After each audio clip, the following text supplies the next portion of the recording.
So my husband didn't let me go to Hobby Lobby and Starbucks every single day. This is an interesting video. The first time I saw this video, there was something about it that didn't quite sit well with me. Obviously, the situations this creator is describing as abuse are not abuse. And I believe that that's the intent of the video. A sarcastic or condescending commentary to suggest that women call everything abuse these days. And I've heard this so much in my comment section. Scroll through the comments on that original video and you will see a lot of men say, yeah, this is so spot on. I think spreading this narrative specifically in the context of a video like this that mocks abuse is incredibly damaging, not only to the victims of emotional and psychological abuse, but to society as a whole. Because it's another attempt to blame and shame victims into silence, while simultaneously perpetuating a false narrative that abuse is a rarity in our society. I will speak for myself and my personal experience. And if there's anybody in my community that wants to speak out about theirs, please share it in the comment section or post a reply video. When you're the real victim of emotional or psychological abuse, the very first thing you do is gaslight yourself on the severity of the situation. I probably sat in a state of questioning if I was legitimately being abused for over a year.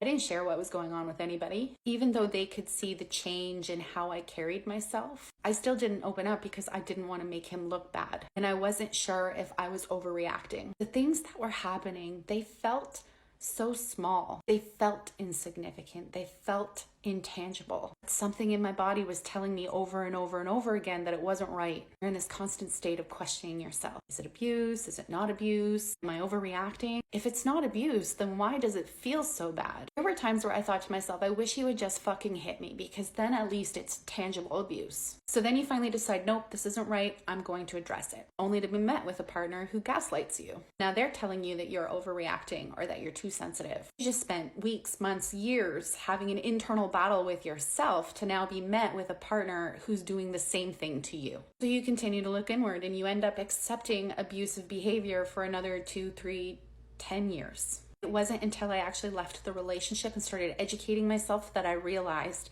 that it was abuse. For the longest time, I said to myself, nope, this is just normal relationship pains. This is just normal relationship conflict. No, it's emotional and psychological abuse.